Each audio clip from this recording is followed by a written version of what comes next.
Hello viewers, welcome to అక్షరం educations. మనము 6th, 7th, 8th ఒక సిరీస్ చేస్తున్నాము టెట్ అండ్ డిఎస్సి ఎగ్జామ్స్కి. అయితే మనం 6th సిరీస్లో అంటే 6th క్లాస్కి సంబంధించిన లెసన్స్లో సెమ్ 1కి సంబంధించిన లెసన్స్ కంప్లీట్ చేసుకున్నాం. సెమ్ 2లో కూడా మనము ఇంపార్టెంట్ లెసన్స్ అయినటువంటి మ్యాగ్నెటిజం అదేవిధంగా ఎలక్ట్రిసిటీని కూడా కంప్లీట్ చేసుకున్నాం. తర్వాత ఈ మ్యాగ్నెటిజము ఎలక్ట్రిసిటీ మనకి ఎంత ఇంపార్టెంటో, ఎంత వెయిటేజ్ ఉంటుందో కాంపిటేటివ్ ఎగ్జామ్స్లో అంతే వెయిటేజ్ ఉంది. అంతే ఇంపార్టెంట్గా చెప్పుకునేటువంటి కాన్సెప్ట్ ఏదైనా ఉందంటే అది కాంతి, లైట్. సో ఈ లైట్ యొక్క ప్రాపర్టీస్ ఏవైతే ఉన్నాయో మనకి 6th క్లాస్లో డిస్కస్ చేసినవి అవి ఖచ్చితంగా మనం నేర్చుకోవాల్సి ఉంటుంది. ఎందుకంటే ఒక 10th క్లాస్ నుంచి వచ్చిన బిట్ని మనం కాంపిటేటివ్ ఎగ్జామ్లో పెట్టకుండా మర్చిపోయి వచ్చేస్తే అది పెద్దగా బాధ అనిపించదు. కానీ 6th క్లాస్లో ఉన్న బేసిక్ ప్రాపర్టీస్ ఏవైతే ఉన్నాయో అవి కూడా మనం సరైన ఐడియా లేక ఒకవేళ మిస్జడ్జ్ చేసి మనం ఆన్సర్ తప్పు పెట్టొస్తే it gives a lot of pain. కాబట్టి ఆ 6th క్లాస్లో ఏవైతే ఉన్నాయో కాంతికి సంబంధించిన బేసిక్ ప్రాపర్టీస్ అవి క్లియర్గా నేర్చుకుందాం. సో మనకి 6thలో ఉన్నది కాంతితో పాటు షాడోస్ ఎలా ఫామ్ అవుతాయి అనే కాన్సెప్ట్ మాత్రమే మనకు ఉంది 6th లెవెల్లో.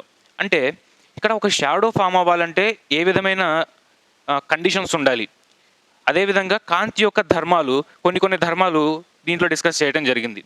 వీటిల్లో మొట్టమొదటిది ఏంటి అంటే అసలు మనం చర్చించుకోవాల్సింది లైట్. కాంతి అనేది దేంతో ఫామ్ అవుతుంది అంటే అసలు కాంతి అనేది ఏంటి? మనము ఎలక్ట్రిక్ కరెంట్ గురించి అదేవిధంగా మ్యాగ్నెట్స్ గురించి మాట్లాడుకున్నాము, ఏ విధంగా తయారవుతుంది, అసలు ఆ మ్యాగ్నెటిక్ ఫోర్స్ అంటే ఏంటి అని చెప్పుకున్నాం కదా. అదేవిధంగా అసలు ఈ కాంతి అంటే ఏంటి? కాంతి అంటే అది కూడా ఒక శక్తి స్వరూపము. It is a form of energy. ఏ విధంగా మనకి ఎలక్ట్రిసిటీ ఉందో, ఏ విధంగా మ్యాగ్నెటిక్ ఫోర్స్ ఉందో, ఏ విధంగా ఎలక్ట్రోస్టాటిక్ ఫోర్సెస్ అనేవి ఉన్నాయో అదే విధంగా ఈ కాంతి అనేది ఒక శక్తి స్వరూపము. మరి ఈ కాంతి అనేది ఎక్కడి నుంచి వెలువడుతుంది? మనకు రోజు కనపడే సూర్యుడు ఒక్కడైనా మనకి కాంతి, ఈ బల్బులు ఎలక్ట్రిక్ బల్బులైనా మనకి కాంతి. అయితే ఈ సూర్యుడికి ఆ కాంతిని ఇచ్చే శక్తి ఎక్కడి నుంచి వస్తుంది? ఈ బల్బులకి ఆ కాంతిని ఇచ్చే శక్తి ఎక్కడి నుంచి వస్తుంది? అసలు ఈ కాంతి అనేది మనకి ఎక్కడి నుంచి, దాంట్లో ఉన్న కాంపోజిషన్ ఏంటి, అసలు దాంట్లో ఏ పదార్థం వల్ల మనకు ఆ కాంతి కనబడుతుంది? అదేవిధంగా కాంతిలో రంగులు ఉంటాయి కదా మనకి. మనం ఇంట్లో వాడే లైట్ ఏమో వైట్ రంగులో ఉంటుంది, తెలుపు రంగులో ఉంటుంది. సూర్యుడి వెలుతురేమో ఆ రంగు కొంచెం డిఫరెంట్గా కొంచెం ఆరెంజ్ కలర్లో ఉంటుంది. అదేవిధంగా మనకి షాపులకి ముందు ఆ హోర్డింగ్స్ ఏవైతే పెడతారో వాటిలో రకరకాల రంగులు వాడుతున్నారు. రెడ్ కలర్స్ ఉన్నాయి, బ్లూ కలర్స్ ఉన్నాయి. అదేవిధంగా డిస్కో లైట్స్లో, ఎల్ఈడి లైట్స్లో ఇట్లా ఇన్ని రకాల రంగులు ఉన్నాయి. మరి ఈ రంగులు మారుతున్నాయి కానీ వాటి ధర్మాలు అయితే మారట్లేదు. అది మనకి వెలుతురిస్తుంది. ఆ వెలుతురు వల్ల మనం వస్తువుల్ని చూడగలుగుతున్నాం. ఆ వెలుతురు వల్ల మనకి నీడలు ఏర్పడుతున్నాయి. నువ్వు డిస్కో లైట్ తెచ్చినా, ఇంట్లో ఉన్న లైట్ అయినా, సూర్యుడి వెలుతురైనా, దేనికైనా కూడా నీకు నీడ ఏర్పడుతుంది. కాబట్టి ఏదో ధర్మాలు ఉన్నాయి.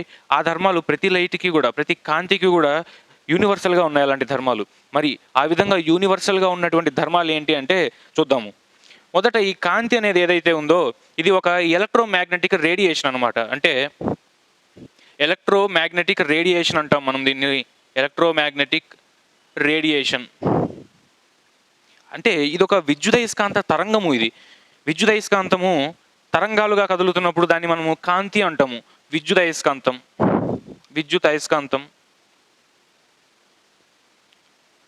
అంటే మనము ఇంతకుముందు క్లాసెస్లో చెప్పుకున్నట్టు ఎప్పుడైతే ఆ ధనావేశం కానీ రుణావేశం కానీ కదులుతుందో అలా కదిలినప్పుడు దాన్ని ఒక ఎలక్ట్రిక్ ఫీల్డ్ అనేది జనరేట్ అవుతుంది దాని చుట్టూ. ఆ ఎలక్ట్రిక్ ఫీల్డ్లో డిస్టర్బెన్సెస్ అనేవి కలుగుతాయి. ఆ ఎలక్ట్రిక్ ఫీల్డ్లో ఎప్పుడైతే ఆ అలజడి అనేది జరిగిందో దాని చుట్టూ ఒక మ్యాగ్నెటిక్ ఫీల్డ్ అనేది జనరేట్ అవ్వడం జరుగుతుంది. మ్యాగ్నెటిక్ ఫీల్డ్ అంటే అయస్కాంత క్షేత్రం అనేది జనరేట్ అవుతుంది. ఇంతవరకు మనం ఇంతకు ముందు క్లాసెస్లో చెప్పుకున్నాము. దీన్ని మనం ఆయిర్స్టెడ్ థియరీ అంటామని కూడా చెప్పుకున్నాం. ఆయిర్స్టెడ్ అనే సైంటిస్ట్ దీన్ని కనుక్కున్నట్టు దీన్ని ఆయిర్స్టెడ్ థియరీ అంటాం. అయితే ఆ తర్వాత వచ్చిన ఇంకొక శాస్త్రవేత్త మైకేల్ ఫారడే ఏం చెప్పాడంటే ఈ ఎలక్ట్రిక్ ఫీల్డ్లో డిస్టర్బెన్సెస్ వస్తే అయస్కాంత క్షేత్రం వస్తుందని ఆయిర్స్టెడ్ చెప్పాడు. అంతవరకు సరే. కానీ ఈ మ్యాగ్నెటిక్ ఫీల్డ్లో డిస్టర్బెన్స్ వస్తే ఒకవేళ అప్పుడు ఏం జరుగుతుంది అంటే తిరిగి ఇంకొక ఎలక్ట్రిక్ ఫీల్డ్ జనరేట్ అవుతుంది. కాబట్టి ఇది ఆ మైకేల్ ఫారడే అనే శాస్త్రవేత్త కనుక్కున్నాడు. ఏంటంటే ఈ మ్యాగ్నెటిక్ ఫీల్డ్లో ఎప్పుడైతే డిస్టర్బెన్సెస్ వస్తాయో అది ఇంకొక కొత్త ఎలక్ట్రిక్ ఫీల్డ్ అంటే విద్యుత్ క్షేత్రానికి దారితీస్తుంది. ఈ విధంగా ఒక పదార్థము, విద్యుదయస్కాంత పదార్థం అనేది కంటిన్యూస్గా మ్యాగ్నెటిక్ ఫీల్డ్ ఒకదానికొకటి లంబంగా అంటే పర్పెండిక్యులర్గా ఫామ్ చేసుకుంటూ పోతూ ఉంటుంది. ఇంకా దానికి ఎటువంటి యానకము అవసరం లేదు. ఈ విధంగా ఉన్న పదార్థాలని మనం ఏమంటామంటే ఎలక్ట్రోమాగ్నెటిక్ రేడియేషన్స్ అంటాం. మనకిప్పుడు సూర్యరశ్మి అక్కడి నుంచి మనకి భూమి దాకా చేరుకుంటోంది అంటే దానికి అంత శక్తి ఏ విధంగా వచ్చిందంటే ఈ విధంగా అది ఎలక్ట్రోమాగ్నెట్ కాబట్టి దాని ఎలక్ట్రిక్ ఫీల్డ్ అదే జనరేట్ చేసుకుంటుంది, దాని మ్యాగ్నెటిక్ ఫీల్డ్ అదే జనరేట్ చేసుకుంటుంది, తిరిగి దాని ఆ విద్యుత్ క్షేత్రాన్ని అదే జనరేట్ చేసుకుంటుంది. కాబట్టి ఈ విధంగా అదొక సెల్ఫ్ ప్రాపగేటింగ్ వేవ్ అనమాట. అంటే దాని శక్తిని అదే జనరేట్ చేసుకుంటూ ముందుకు కదిలిపోతూ ఉంటుంది. దానికి ఒక యానకం అంటే మీడియం అనేది దానికి అవసరం లేదు, యానకం అనేది అవసరం లేదు ఈ ఎలక్ట్రోమాగ్నెటిక్ రేడియేషన్కి.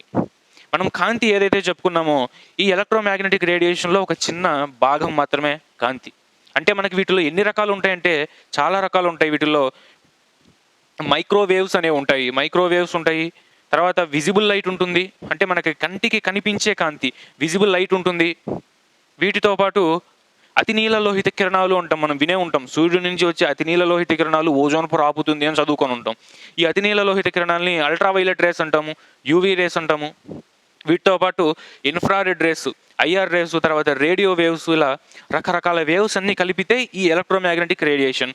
వీటిల్లో మనం ఏదైతే కాంతిని చూస్తామో అది విజిబుల్ లైట్. ఇది మరి ఇన్ని రకాలు ఎందుకున్నాయంటే వాటి యొక్క తరంగ దైర్ఘ్యము, అదేవిధంగా పౌనఃపున్యము అనే 2 కాన్సెప్ట్స్ ఉంటాయి. అంటే వేవ్ లెంత్ అండ్ ఫ్రీక్వెన్సీ. అంటే ఒక్కొక్క దానికి ఒక్కొక్క వేవ్ లెంత్, ఒక్కొక్క ఫ్రీక్వెన్సీ ఉంటుంది.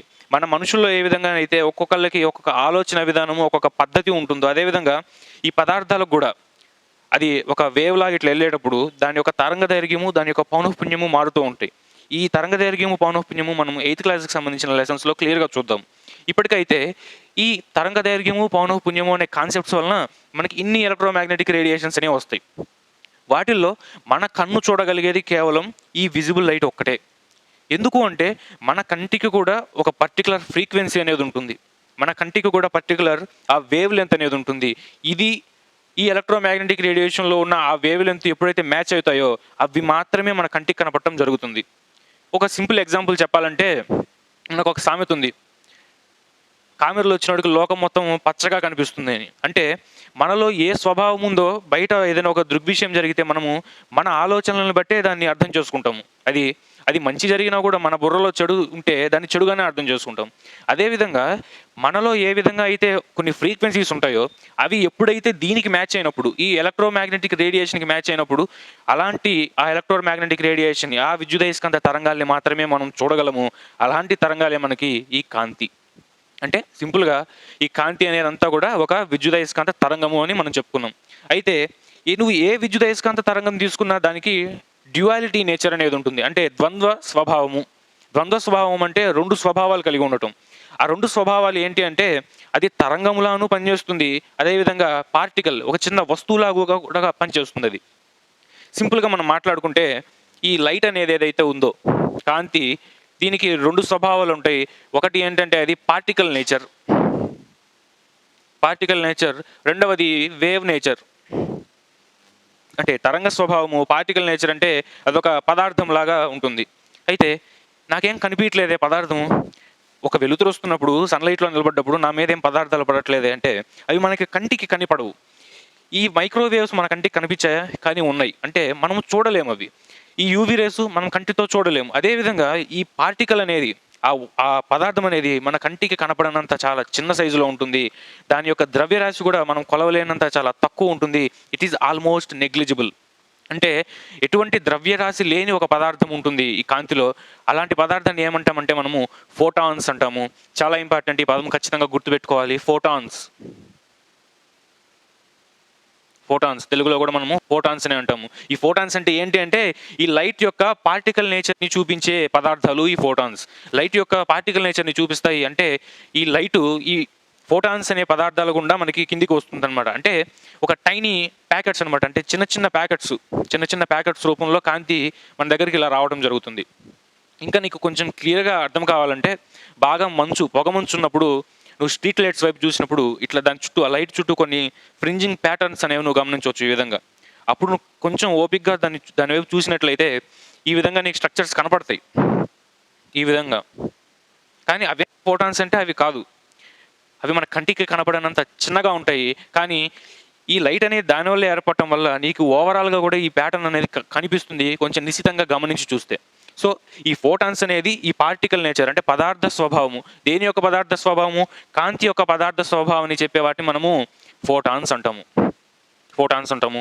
దీనికి ద్రవ్యరాశి ఉంటుందా అంటే దీనికి ద్రవ్యరాశి ఉండదు. దీనికి ద్రవ్యరాశి అంటే మాస్ అనేది దీనికి ఉండదు. జీరో మాస్ ఉంటుంది ఈ ఫోటాన్స్కి. తర్వాత రెండవ నేచర్ ద్వంద్వ స్వభావంలో రెండవ స్వభావం ఏంటంటే వేవ్ అంటే తరంగము. వేవ్ నేచర్ అంటే తరంగ స్వభావము.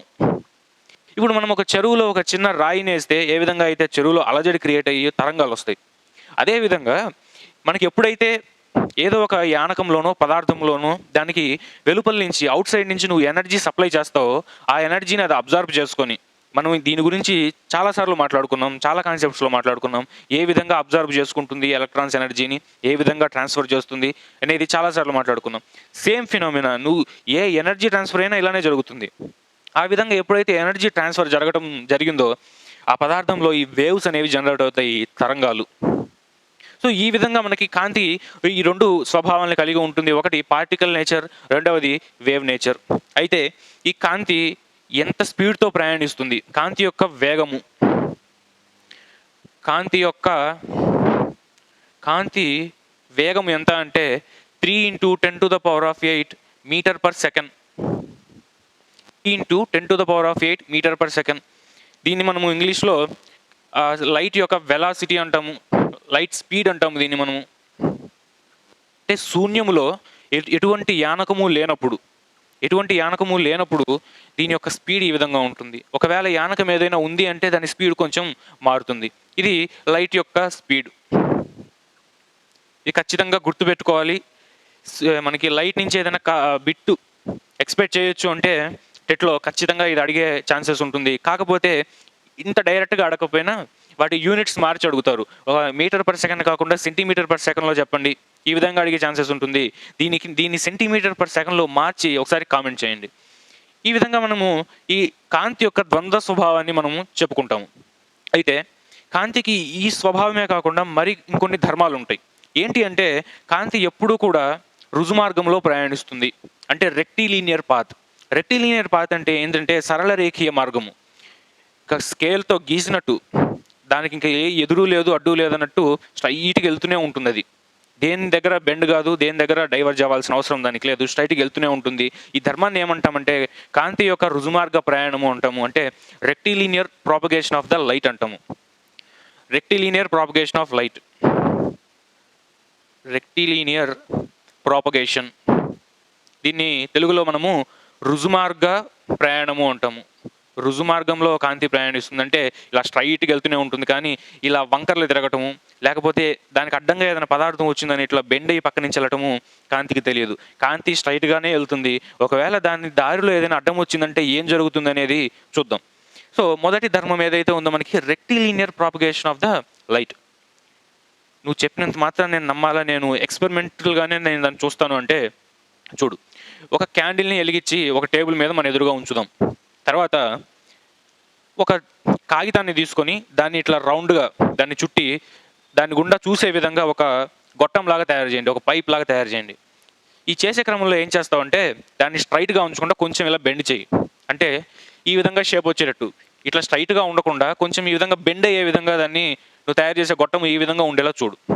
ఈ విధంగా ఉన్న తర్వాత నువ్వేం చేస్తావంటే ఆ గొట్టాన్ని ఇలా పెట్టుకొని ఆ కొవ్వొత్తి వైపు, వెలిగించిన కొవ్వొత్తి వైపు చూడడానికి ప్రయత్నించు. వెలిగించిన కొవ్వొత్తి కాకపోయినా ఎవరైనా మీ ఫ్రెండ్ని ఎదురుగా నిలబెట్టి వాడిని చూడడానికి ప్రయత్నించు. అది కనపడతారా?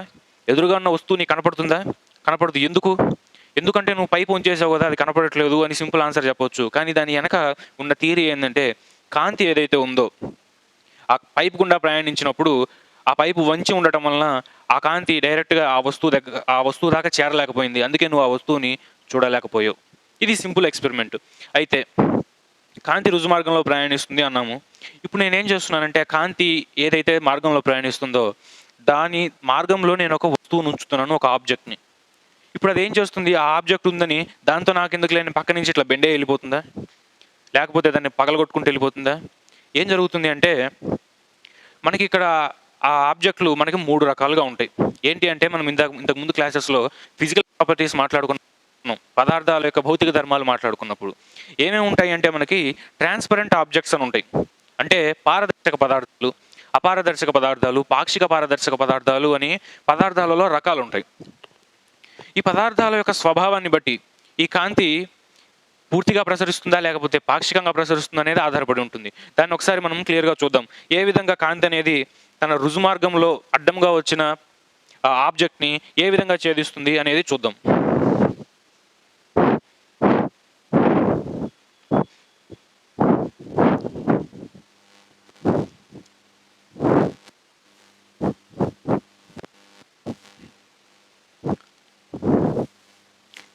మీ ఫ్రెండ్ని, మీ స్నేహితుడిని ఒకడిని ఇట్లా టార్చ్ లైట్ పట్టుకోమని నిలబడమని చెప్పండి. ఇట్లా టార్చ్ లైట్ పట్టుకొని నిలబడ్డాడు, టార్చ్ లైట్ ఆన్ చేశాడు, దాని నుంచి కాంతి ఇలా పోతుంది. నువ్వేం చేస్తావంటే ఇక్కడ ఒక పుస్తకం పట్టుకొని నిలబడమనండి. ఆ పుస్తకం మీద వాడు లైట్ వేస్తాడు. నీ మీద ఎట్లా కేవలం పుస్తకం మీదే వేస్తున్నాడు. దాని వెనక ఒక గోడ ఉంది. ఈ గోడ మీద ఈ పుస్తకం యొక్క నీడ పడటం నువ్వు గమనించవచ్చు. దీని మీద ఇక్కడ ఇట్లా నీడ పడుతుంది, ఈ పుస్తకం యొక్క నీడ. అయితే ఆ నీడ ఆ పుస్తకం లాగానే ఉందా లేకపోతే డిఫరెంట్ సైజ్ ఏమన్నా వచ్చిందా? ఖచ్చితంగా ఆ పుస్తకం ఎంత ఉందో అదే సైజు ఉంటుంది, అదే షేప్ ఉంటుంది, కానీ కలర్ తెలియదు.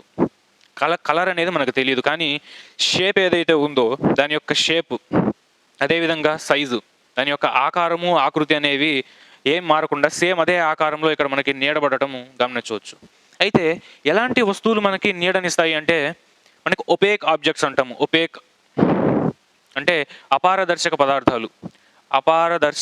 పదార్థాలు.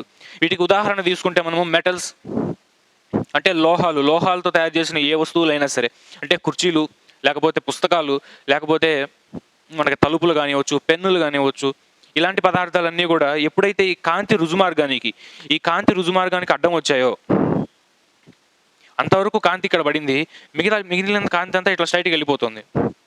ఈ పడ్డ కాంతి మాత్రం రిఫ్లెక్ట్ అయిపోతుంది ఇట్లా వెనక్కి. ఈ రిఫ్లెక్ట్ అంటే ఏమంటామంటే మనము ఆ సర్ఫేస్ మీద పడి వెనక్కి బౌన్స్ ఆఫ్ అయిపోవటాన్ని మనం రిఫ్లెక్షన్ అంటాము, పరావర్తనము. అంటే ఇక్కడంతా మనకి కాంతి వెళ్ళింది, ఇక్కడంతా నీడ ఏర్పడలేదు మనకి. ఎక్కడైతే ఆ కాంతి తన రుజుమార్గంలో ప్రయాణించలేకపోయిందో అక్కడ మాత్రం కాంతి ఏర్పడలేదు కాబట్టి దాన్ని మనం నీడ అంటున్నాము. నీడ, షాడో. అంటే దీన్ని బట్టి మనం అర్థం చేసుకోవాల్సింది ఏంటంటే షాడో అనేది పర్టికులర్గా ఫామ్ అవ్వదు. షాడో అంటే ఏంటంటే మనకి ఏ భాగంలో అయితే కాంతి పడట్లేదో అది నీడ. మంచి లేని చోట చెడు ఉన్నట్టు కాంతి లేని చోట ఏదైతే ఉంటుందో దాన్నే మనం చీకటి నీడ అంటాము. అంతేగాని చీకటి దానంతట అది ఫామ్ అవ్వదు, నీడ అనేది దానంతట అది ఫామ్ అవ్వదు. అదేవిధంగా మనము ఇంకొక ఎక్స్పెరిమెంట్ చూద్దాం, ఇది రుజుమార్గంలో ప్రయాణిస్తుందా లేదా అంటానికి. ఈసారి ఏం చేద్దామంటే సేమ్ ఇలానే మీ ఫ్రెండ్ ఇంకొక టార్చ్ లైట్ తీసుకొని నిలబడమందాం. ఒక టార్చ్ లైట్ తీసుకొని ఫ్రెండ్ నిలబడ్డాడు. ఈసారి ఏం చేద్దామంటే ఈ విధంగా ఒక గోడ అడ్డం ఉంది. ఈసారి ఇలా ఇక్కడ నేను ఒక అద్దం పెట్టాను, మిర్రర్, రిఫ్లెక్టింగ్ మిర్రర్ అనమాట. పరావర్తనం చెందించగల అద్దం, అది దర్పణము. ఇది ఒకటి పెట్టాను. ఇక్కడ కూడా నేను ఒక మిర్రర్ పెట్టాను. ఇక్కడ నువ్వు నిలబడ్డావు, ఇక్కడ నీ స్నేహితుడు, ఇక్కడేమో నువ్వు. ఇప్పుడు ఏంటంటే ఈ లైట్ ఎప్పుడైతే ఆన్ చేస్తావో టార్చ్ లైట్, దీని కాంతి అనేది వచ్చి ఈ అద్దం మీద పడింది. ఈ అద్దం మీద పడ్డ కాంతి మళ్ళీ తీసుకెళ్ళి ఇక్కడ పడుతుంది, ఇక్కడ నుంచి నీ కంటికి వచ్చి చేరుతుంది. అంటే నిజానికి ఇక్కడ ఒక గోడ అడ్డం కట్టాము మనం, ఇక్కడ ఒక గోడ అడ్డం కట్టాము. నీ ఫ్రెండ్ నీకు డైరెక్ట్గా కనిపించట్లేదు, అయినప్పటికీ ఆ ఫ్రెండ్ వేసిన టార్చ్ లైట్ నీ కంటి దాకా చేరింది. ఎందుకు చేరింది అంటే ఈ కాంతి యొక్క రుజుమార్గంలో నువ్వు ఎప్పుడైతే దర్పణాన్ని ఉంచుతావో ఆ దర్పణము కాంతిని పరావర్తనం చెందిస్తుంది, దాని డైరెక్షన్ అనేది మార్చుతుంది. ఈ విధంగా కాంతి యొక్క రుజుమార్గాన్ని మనము నిరూపించవచ్చు. కాంతి రుజుమార్గంలో ప్రయాణిస్తోంది అని నిరూపిస్తాం. ఇప్పుడు మనం మాట్లాడుకుంది ఏంటి అంటే ఒపేక్ ఆబ్జెక్ట్స్ గురించి మాట్లాడుకున్నాము, అంటే అపారదర్శక పదార్థాల గురించి మాట్లాడుకున్నాము. మరి పారదర్శక పదార్థాలు కూడా ఉంటాయి కదా. పారదర్శక పదార్థాల గురించి కూడా మనం ఆల్రెడీ ఇంతకుముందు క్లాసెస్లో మాట్లాడుకున్నాం. భౌతిక ధర్మాల్లో అంటే ఒక క్లియర్గా ఉన్న గ్లాస్, మనకి స్వీట్ షాపుల్లో ఉన్న గ్లాసెస్ కానీ, మనం ఇంట్లో పెట్టుకునే గ్లాసెస్ కానీ, ఇవి అవతల నుంచి యువతలకి కాంతి ప్రసరిస్తుంది కాబట్టి, కాంతి అనేది ఫుల్గా అటు నుంచి ఇటు ట్రావెల్ అవుతుంది కాబట్టి మనకి అవతల ఉన్న ఆబ్జెక్ట్స్ ఏవైతే ఉన్నాయో, అవతల ఏవైతే వ్యక్తులు ఉన్నారో మనకి క్లియర్గా కనపడటం జరుగుతుంది. అలాంటి ఆబ్జెక్ట్స్ని ఏమంటామంటే ట్రాన్స్పరెంట్ ఆబ్జెక్ట్స్ అంటాము. ఆ ఫినామినాన్ని ఏమంటామంటే ట్రాన్స్పరెన్సీ అంటాము, అంటే పారదర్శకత. మరి పారదర్శకత వాటికి అంటే పారదర్శక వస్తువులకి ఎగ్జాంపుల్స్ ఏంటి అంటే మనము డైలీ చూసే గాలి, మన చుట్టూ గాలి ఉంది, కానీ అది మనకు కనిపించట్లేదు. ఆ గాలి పారదర్శకమైంది కాబట్టే మనం ఎదురు ఉన్న వస్తువుల్ని చూస్తున్నాము, రాయగలుగుతున్నాము, నడవగలుగుతున్నాము. ఇవన్నీ ఎందుకు చేయగలుగుతున్నామంటే మన చుట్టూ ఉన్న గాలి పారదర్శకమైనది. అంటే ఆ వెలుతురు అనేది ఆ గాలి గుండా ప్రవహిస్తోంది.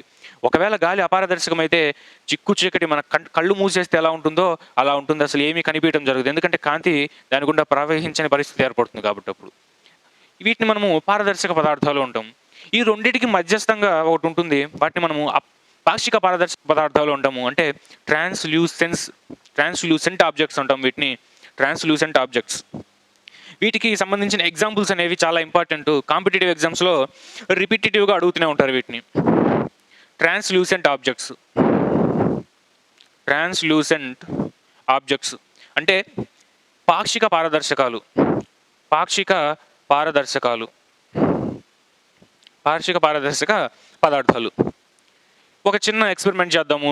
ఏంటంటే ఒక వైట్ పేపర్ తీసుకుందాము. దానికి కొబ్బరి నూనె నీట్గా అద్దుతాం. కొబ్బరి నూనె అద్దిన తర్వాత ఇలా నీ ముందు పెట్టుకొని నీ ఎదురుగా ఉన్న మీ ఫ్రెండ్ని చూడండి ఒకసారి. ఏదో ఒకటి, ఫ్రెండ్ని కాకపోతే ఒక వస్తువును, టీవీనో ఫ్యానో ఏదో ఒక దాన్ని చూస్తే మనకి అక్కడ వస్తువు ఉన్నట్లు తెలుస్తుంది. దాని షేప్ కూడా క్లియర్గా అర్థమవుతుంటుంది. కానీ పూర్తి క్లియర్గా మనకి ఈ పదార్థంలో ఉన్న డీటెయిల్స్ అన్ని మనకు కనపడవు. జస్ట్ ఒక పదార్థం ఉంది, ఒక వ్యక్తి ఉన్నాడు అని అర్థమవుతుంది. కానీ దాని డీటెయిల్స్ అని మనకు కనపడవు. ఎందుకు అంటే దాని గుండా కాంతి పూర్తి స్థాయిలో అవతలకి ట్రాన్స్ఫర్ అవ్వదు. అలాంటి పదార్థాలు మనం ఏమంటామంటే ఈ ట్రాన్స్లూసెంట్ ఆబ్జెక్ట్స్ అంటాము. ఎగ్జాంపుల్గా ఇప్పుడు మనం చెప్పుకున్న ఆయిల్ పేపర్, అదేవిధంగా వ్యాక్స్ మనకి ట్రాన్స్లూసెంట్ ఆబ్జెక్ట్గానే బిహేవ్ చేస్తుంది. ఆ తర్వాత బటర్ పేపర్ అంటే వెన్న పూసిన కాగితము, ఇది కూడా ట్రాన్స్లూసెంట్ ఆబ్జెక్ట్గానే బిహేవ్ చేస్తుంది. తర్వాత మనకి బాత్రూమ్స్లో, అదేవిధంగా పెద్ద షాపింగ్ మాల్స్లో కొన్ని స్పెషల్ గ్లాసెస్ వాడతారు. ఏంటి అంటే అవి మిల్క్ గ్లాస్, ఫ్రాస్టెడ్ గ్లాస్.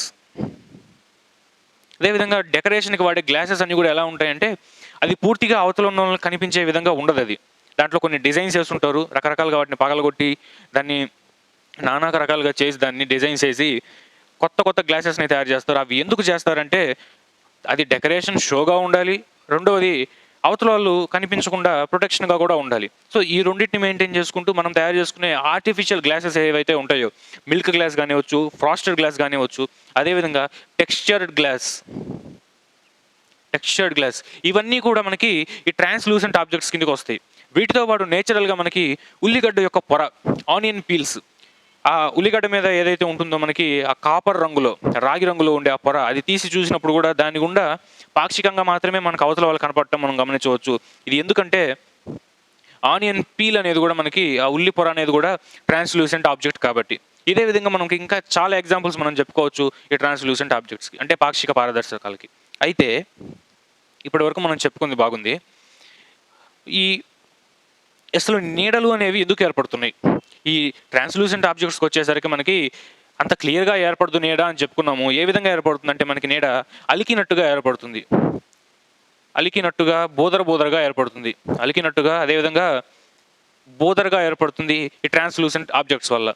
ఒకవేళ ఇందాక మనం చెప్పుకున్నట్టు ఓపేక్ ఆబ్జెక్ట్స్ పెట్టుకుంటే అపారదర్శక పదార్థాలు ఆ కాంతి రుజుమార్గానికి అడ్డంగా వస్తే ఎలాంటి నీడలు ఏర్పడతాయంటే బాగా దట్టమైన నీడలు, నల్లటి నీడలు, అంటే డార్క్ షాడోస్ అనేది ఫామ్ అవుతాయి.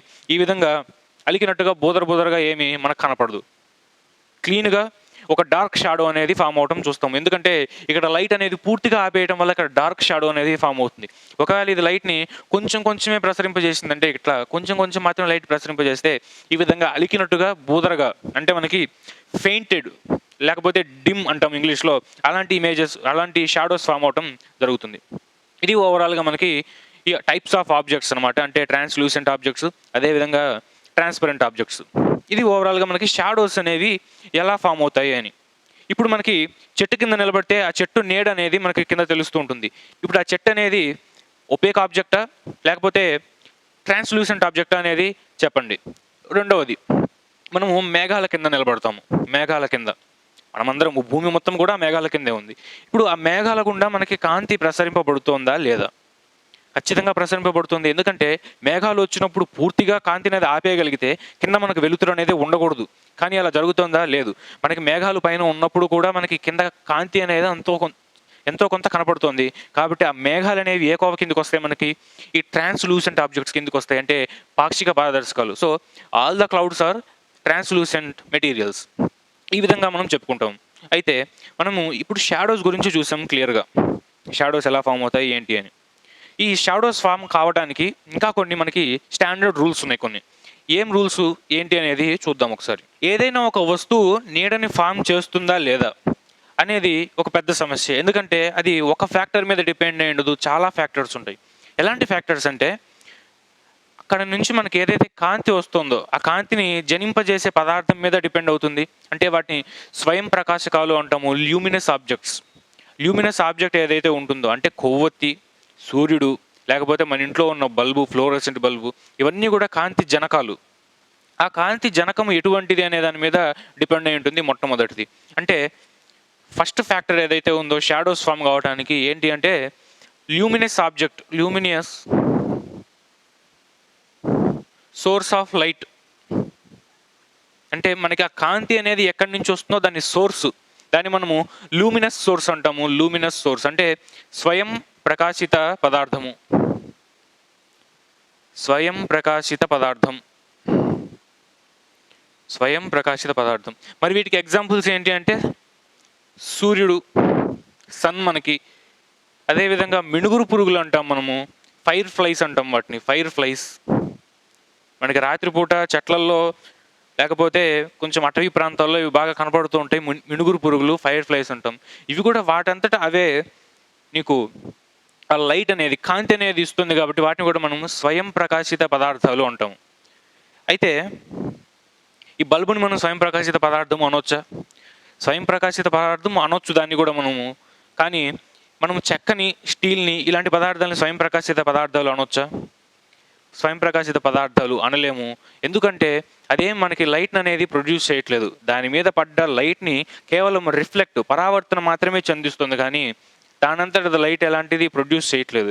కానీ ఈ పదార్థాలు ఏవైతే ఉన్నాయో, సూర్యుడు కావచ్చు, ఫైర్ ఫ్లైస్ అంటే మిణుగురు పురుగులు కావచ్చు, ఇవన్నీ కూడా వాటంతటా అవి కాంతిని జనింపజేస్తున్నాయి. ఎలా జనింపజేస్తున్నాయి అంటే రకరకాల సోర్సెస్ ఉంటాయి. మనం ఇంతకుముందు మాట్లాడుకున్నట్టు ఎనర్జీ అనేది ఒక ఫామ్ నుంచి ఇంకో ఫామ్కి మారుతుందని చెప్పుకున్నాం. అంటే మెకానికల్ ఎనర్జీ ఎలక్ట్రిసిటీగా మారొచ్చు, ఎలక్ట్రికల్ ఎనర్జీ కెమికల్ ఎనర్జీగా మారొచ్చు, ఆ రసాయన ఎనర్జీ విద్యుత్ శక్తిగా మారొచ్చు, రకరకాలుగా మారొచ్చు. సూర్యుడి విషయానికి వస్తే ఏం జరుగుతుందంటే అణు సంలీనము అనేది జరుగుతుంది. అణు సంలీనము అంటే ఒక అణువు ఇంకొక అణువు కలిసి ఒక కొత్త అణువుని సృష్టించే క్రమంలో వేడి అదేవిధంగా కాంతి వెలువడతాయి. వేడి అదేవిధంగా కాంతి వెలువడతాయి. ఈ వెలువడే కాంతే మనకి సూర్యరశ్మిగా మన భూమిని చేరుతుంది. ఈ వెలువడే వేడి ఏదైతే ఉందో రేడియేషన్ రూపంలో మన దాకా వచ్చి మనకి ఆ వేడిని మనకు అందిస్తుంది. అణు సంలీనము, దీన్ని న్యూక్లియర్ ఫ్యూషన్ అంటాము మనము. న్యూక్లియర్ ఫ్యూషన్ ఏ విధంగా అంటే హైడ్రోజన్స్ కలిసి హీలియంని ఇవ్వటం ద్వారా మనకి అణు సంలీనం జరిగి వేడి కాంతి జనింపజేయడం ద్వారా మనకి ఆ కాంతి మన దాకా వచ్చి చేరుతుంది. ఫైర్ ఫ్లైస్లో మరి అంటే ఆ మిణుగురు పురుగుల్లో కాంతి ఎలా వస్తుందంటే ల్యూసిఫెరిన్ అనే ఒక పదార్థం ఉంటుంది దాని శరీరంలో. ల్యూసిఫెరిన్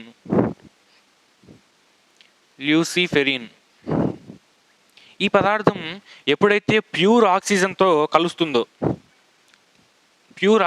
కలుస్తుందో మనకప్పుడు కోల్డ్ ఎల్లో లైట్ అనేది ఫామ్ అవుతుంది. కోల్డ్ ఎల్లో లైట్ అంటే బాగా లేత పసుపు రంగులో ఉన్న కాంతి అనేది మనం చూస్తాము ఆ మిణుగురు పురుగులు తిరిగేటప్పుడు. దానికి కారణం ఏంటి అంటే ఈ ల్యూసిఫెరిన్ అనే పదార్థము దాంట్లో ఉంటుంది. ఇది ఇంపార్టెంట్ మనం గుర్తుపెట్టుకోవడానికి. సో మనం నీడలు షాడోస్ ఫామ్ కావడానికి మొదటి ఫ్యాక్టర్ ఏం చెప్పుకున్నామంటే ల్యూమినస్ సోర్స్ ఆఫ్ ఆబ్జెక్ట్ అనేది ఉండాలి. ఇక్కడ మనం కన్ఫ్యూజ్ అవ్వడానికి ఇంగ్లీష్లో చదువుకునే వాళ్ళకి చిన్న కన్ఫ్యూజన్ ఉండొచ్చు. ల్యూమినస్, లక్షరు రెండు ఒకటేనా అని. ల్యూమినస్ అదేవిధంగా లషర్ ఇది మనము ఫిజికల్ ప్రాపర్టీస్లో చెప్పుకున్నాం. లషర్ అంటే ద్యుతి అని. ఆ పదార్థాన్ని ఎప్పుడైతే కోసి చూస్తామో అది మెరుస్తూ ఉంటుంది అని. మరి ఆ మెరుపు ఈ కాంతి ఒకటేనా అంటే కాదు. మనం ఇందాక మాట్లాడుకున్నట్టే ల్యూమినస్ అంటే స్వయం ప్రకాశితము, దానంతటా అది మనకి కాంతిని ఇస్తుంది. ఈ ద్యుతి లషర్ అనేది ఏదైతే ఉందో కాంతి తన మీద పడిన తర్వాత అది జస్ట్ రిఫ్లెక్ట్ చేస్తుంది, పరావర్తనం చెందిస్తుంది, అంతవరకే దాని పని. సో ఈ రెండింటికి ఇది తేడా ఏంటి అంటే, ఇది స్వయం ప్రకాశితము, ఇది పడ్డ కాంతిని పరావర్తనం చెందిస్తుంది. అయితే ఇది ఇప్పుడు మనం చెప్పుకున్నది ల్యూమినస్ సోర్స్ ఆఫ్ లైట్ అనేది మొదటి ఫ్యాక్టర్. మరి రెండో ఫ్యాక్టర్ ఏంటి? రెండో ఫ్యాక్టర్ ఏంటి అంటే, మనం ఇప్పటిదాకా డిస్కస్ చేసుకుందే, కాంతి రుజుమార్గంలో వెళ్తున్నప్పుడు ఆ రుజుమార్గానికి అడ్డంగా ఒక ఆబ్జెక్ట్ ఉండాలి. అడ్డంగా లేనప్పుడు నీడ అనేది ఫామ్ కాదు. సపోజ్ కాంతి ఇలా పోతుంది అనుకుందాం, దాని దారిలో ఇట్లా నువ్వు ఆబ్జెక్ట్ తీసుకొని వచ్చి ఇక్కడ పెట్టావు, నీడ ఫామ్ అవుతుంది? అది నీడ ఫామ్ కాదు, ఎందుకంటే దీని మీద లైటే పడట్లేదు కాబట్టి దీని యొక్క నీడ, దాని యొక్క షాడో అనేది ఫామ్ కాదు. ఎప్పుడైతే ఈ పదార్థాన్ని దీని మార్గంలో అడ్డంగా నిలబెట్టావో అప్పుడు మాత్రమే దీన్ని నీడ ఇక్కడ ఫామ్ అవటం మనం చూడొచ్చు. ఇది రెండవది. మరి మూడవ ధర్మం ఏంటి అంటే ఇంపార్టెంట్ది, మనం ఏ పదార్థానికైతే నీడ షాడో చూడాలనుకుంటున్నామో ఆ పదార్థానికి వెనక వైపు ఒక బ్యాక్గ్రౌండ్ అనేది ఉండాలి. ఆ బ్యాక్గ్రౌండ్ అనేది ఉన్నప్పుడు మాత్రమే మనకి నీడ రావటం మనం గమనించవచ్చు. ఆ బ్యాక్గ్రౌండ్ అనేది లేకపోతే నీడ రాదు. ఒక చిన్న ఎక్స్పెరిమెంట్తో చూద్దాం. అది సేమ్ ఇందాకట్లాగే మళ్ళీ నీ ఫ్రెండ్కి ఒక టార్చ్ లైట్ ఇలా పట్టుకుంటా, టార్చ్ లైటు నువ్వేం చేస్తావంటే వాడు ఎదురుగా నిలబడొచ్చి ఇలా నిలబడ్డారు. ఎక్కడ నిలబడ్డారంటే ఈసారి ఇంట్లో నిలబడలేదు, గదిలో నిలబడలేదు, బయటికి వెళ్ళారు, చీకట్లో నిలబడ్డారు. చీకట్లో ఈ విధంగా నిలబడ్డారు. ఆ అబ్బాయి ఏం చేస్తాడంటే నీ మీద లైట్ వేస్తాడు. నువ్వు లైట్ వేసినప్పుడు కళ్ళు మూసుకోవాలి, లేకపోతే కళ్ళు పోతాయి, కాషన్. కాబట్టి ఈ విధంగా లైట్ వేసినప్పుడు కింద నేల ఉంది ఈ విధంగా. మరి నీ నీడ ఎక్కడ ఏర్పడుతుంది గమనించు.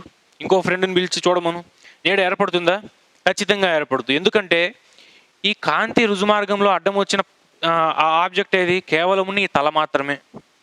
ఆ తల వెనక ఏదైనా బ్యాక్గ్రౌండ్ ఉందా?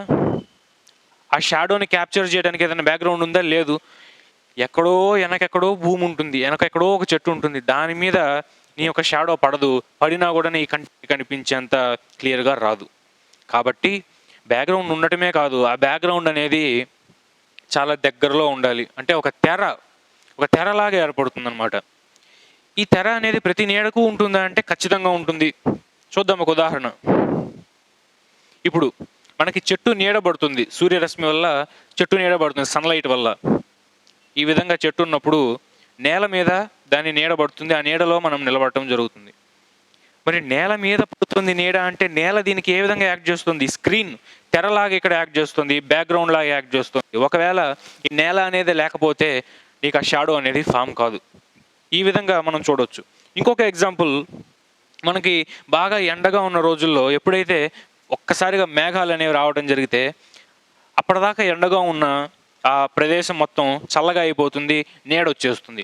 మరి ఈ నీడ ఎక్కడి నుంచి వచ్చిందంటే, ఈ సూర్యరశ్మి ఏదైతే వస్తుందో, ఇక్కడ నీ ఇల్లు ఉంది, ఇక్కడ నువ్వు నిలబడి ఉన్నావు, ఇక్కడి నుంచి సూర్యరశ్మి వస్తుంది నీ మీదికి, వెలుతురంతా బాగుంది, అంతా కరెక్ట్గా జరుగుతుంది. సరైన టైంకి ఇక్కడ ఒక పెద్ద మేఘం అడ్డం వచ్చింది. మరి మేఘం అడ్డం వచ్చినప్పుడు ఇందాక మనం చెప్పుకున్నట్టు ఇది ఒక పాక్షిక పారదర్శకమైన పదార్థము. కాబట్టి ఆ వచ్చే ఆ సన్ రేస్లో అన్నీ కూడా కిందికి రావు, కొన్ని మాత్రమే కిందికి వస్తాయి, కొన్ని మాత్రమే కిందికి రావడం జరుగుతుంది. కాబట్టి నీకు కింద ఆ వెలుతురు అనేది తగ్గి ఈ మేఘం యొక్క నీడ నువ్వు భూమి మీద పడటం చూస్తావు. దాన్నే మనము మొత్తం నీడ మొత్తం కనపడుతుంది ఈ మేఘాంది. ఈ విధంగా మనకి ఈ స్క్రీన్ యొక్క ఇంపార్టెన్స్ చూడొచ్చు. ఎప్పుడైతే మనం ఆ కాంతి యొక్క రుజుమార్గంలో ఏదైనా ఆబ్జెక్ట్ అడ్డం పెడితే దాని యొక్క షాడో ఫామ్ కావాలంటే సెకండ్ మోస్ట్ ఇంపార్టెంట్ ఫ్యాక్టర్ ఏదైతే ఉందో that is background or screen, అంటే తెర అంటాము. దీనికి ఇంకొక క్లాసిక్ ఎగ్జాంపుల్, ఇది మనకు టెక్స్ట్ బుక్లో కూడా ఉంది, మనం చిన్నప్పుడు కూడా చాలాసార్లు చేసే ఉంటాం, దాదాపు ప్రతి ఒక్కళ్ళు చేస్తారు. ఏంటి అంటే ఇంట్లో కరెంటు పోయిన తర్వాత ఒక్కొక్కసారి మనము వేళ్ళని, ఈ చేతుల్ని రకరకాల ఆకారాల్లో పెట్టి జంతువులు వచ్చే విధంగా, పక్షులు వచ్చే విధంగా మనము ఇలా పెడితే ఆ ఎదురుగున్న వాళ్ళు దీని మీద లైట్ వేస్తారు. లైట్ వేసినప్పుడు దీని యొక్క ఆకారం ఏదైతే ఉందో ఈ గోడ మీద లేకపోతే తెర మీద పట్టడం జరుగుతుంది.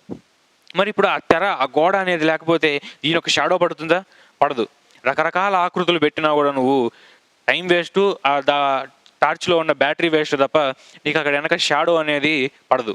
సో ఇది ఆ స్క్రీన్ యొక్క ఇంపార్టెన్స్, మనకి ఆ స్క్రీన్ ఉండటం అనేది అంత ఇంపార్టెంట్.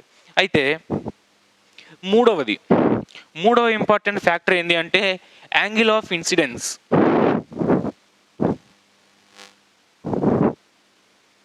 మూడవ ఇంపార్టెంట్ ఫ్యాక్టర్ ఏంటంటే angle of incidence. Angle of incidence అంటే ఆ కాంతి ఆ వస్తువు మీద పడేటప్పుడు ఏ కోణంతో పడుతోంది అని. సేమ్ ఇందాకట్లాగే ఒక టార్చ్ లైట్ తీసుకొని నేను ఒక మనిషి మీద వేసాను కానీ ఆ మనిషి వెనక స్క్రీన్ లేదు, ఇక్కడ ఉంది స్క్రీను. మరి నేను ఈ మనిషి మీద ఈ టార్చ్ లైట్ వేసినప్పుడు ఈ వెనక నీడ ఫామ్ అవుతుందా? ఫామ్ కాదు, ఎందుకంటే అక్కడ స్క్రీన్ బ్యాక్గ్రౌండ్ అనేది లేదు. ఆ బ్యాక్గ్రౌండ్ నేను ఇక్కడ పెట్టాను. ఒకవేళ నేను ఇప్పుడు ఇటు నుంచి వేసాను అనుకోండి ఆయన మీద టార్చ్ లైట్ ఇలా, ఇప్పుడు నీడ ఫామ్ అవుతుంది ఎక్కడంటే ఇక్కడ ఆయన నీడ ఫామ్ కావటం మనం గమనించవచ్చు. అంటే కాంతి ల్యూమినస్ సోర్స్ ఉండటమే కాదు, దాని దారిలో ఒక ఆబ్జెక్ట్ అడ్డం రావటమే కాదు, స్క్రీన్ ఉండటమే కాదు, వీటితో పాటు ఇవన్నీ ఉన్నప్పటికీ ఒక్కోసారి నీడ పడకపోవచ్చు. ఎందుకంటే ఆ యాంగిల్ ఆఫ్ ఇన్సిడెన్స్ అనేది మనకి ఇంపార్టెంట్. ఏ కోణముతో ఆ కాంతి ఆ వస్తువు మీద పడుతోందని. ఇప్పుడు ఈ కోణంతో వేసినప్పుడు పడలేదు నాకు, ఈ కోణంతో పెట్టి వేసినప్పుడు ఇక్కడ నీడ పడింది. ఎందుకంటే స్క్రీన్ బట్టి, ఆ బ్యాక్గ్రౌండ్ని బట్టి. ఈ విధంగా మనము ఇంకొక ఫ్యాక్టర్ ఏదైతే ఉందో ఈ యాంగిల్ ఆఫ్ ఇన్సిడెన్స్ అనేదాన్ని చెప్పుకోవచ్చు. ఆ తర్వాత ఒక చీకటి గదిలో ఒక మనిషిని నిలబెట్టి వాడి మీద టార్చ్ లైట్ వేసామంటే వెనక గోడ మీద మనము వీడి నీడను పడటం మనం గమనించవచ్చు. టార్చ్ లైట్ వేసినప్పుడు ఆ నీడ పడటం మనం గమనించవచ్చు. అయితే ఇప్పుడు ఏ వస్తువుని చూడాలన్నా ఆ వస్తువు మీద కాంతి పడాలి అని మనము చెప్పుకుంటూనే ఉన్నాం కదా. మరి ఈ కాంతి మీద నీడ ఎక్కడి నుంచి పడుతుంది? మనం ఇందాక చెప్పుకున్నట్టు కాంతి ఎక్కడైతే పడదో అది కదా నీడ. మరి ఈ నీడ మన కంటికి కనిపిస్తుంది అంటే అక్కడ కూడా లైట్ పడుతుందా? పడుతుంది. ఎంతవరకు అంటే చాలా తక్కువ. కేవలము నీడ మాత్రమే ఫామ్ చేయగలిగేంత లైట్ మాత్రమే పడుతుంది. వాడి కంప్లీట్ ఇమేజ్ అంటే మనం అద్దంలో చూసుకునేంత ఇమేజ్ ఫామ్ అయ్యేంత పడదు, కేవలం కొంత మాత్రమే పడుతుంది. కాబట్టే మనము ఆ నీడను చూడగలము. అంటే నీడను చూడగలగాలి అన్నా కూడా ఆ నీడ మీద కాంతి పడాలి, లేకపోతే ఆ నీడను కూడా చూడలేము. సపోజ్ ఇదే ఎక్స్పెరిమెంట్ నేను టార్చ్ లైట్ కాకుండా లేజర్ లైట్ పెట్టి వేసాను అనుకుందాం. లేజర్ లైట్ పెట్టి చేస్తే ఈ చీకటి గదిలో మనకి ఈ నీడ కనపడదు. ఎందుకంటే టార్చ్ లైట్ ఎప్పుడైతే వేస్తామో ఈ విధంగా టార్చ్ లైట్లో కాంతి అంటే అన్ని వైపులా అది డైవర్జ్ అవుతుంది. డైవర్జ్ అయిన కాంతి రేఖలు ఉంటాయి వీటిల్లో. ఇది కూడా స్ట్రైట్ లైనే. మళ్ళీ మీరు రెక్టిలీనియర్ పాత్ అన్నావు కదా అంటే స్ట్రైట్ లైనే ఇది కూడా. ఈ విధంగా డైవర్జ్ అవుతుంది ఈ టార్చ్ లైట్స్లో. కానీ ఎప్పుడైతే నువ్వు ఎల్ఈడి లైట్ వాడతావో, ఎల్ఈడి లైట్ వాడినప్పుడు ఈ విధంగా డైవర్జ్ అనేది జరగదు, స్ట్రైట్గా వెళ్తుంది. దాంట్లో ఆ కాంతి యొక్క పుంజము అంటే లైట్ బీమ్ అనేది స్ట్రైట్గానే వెళ్తుంది. ఈ విధంగా డైవర్జ్ అనేది అవ్వదు. అలా డైవర్జ్ అవ్వకపోతే ఇక్కడ డైవర్జ్ అయింది కాబట్టి ఈ కాంతి ఈ విధంగా ఇట్లా పడటం వల్ల మనము ఈ నీడను చూడగలుగుతున్నాం. అలా కాకుండా స్ట్రైట్గా ఇలా ఒక బీమ్ లాగా ఈ విధంగా ఒక లేజర్ బీమ్ ఆ మనిషి మీద మాత్రమే వేస్తే ఒక చీకటి గదిలో నువ్వు ఆ మనిషి యొక్క నీడను చూడలేవు. ఎందుకంటే ఇది డైవర్జ్ అవ్వట్లేదు.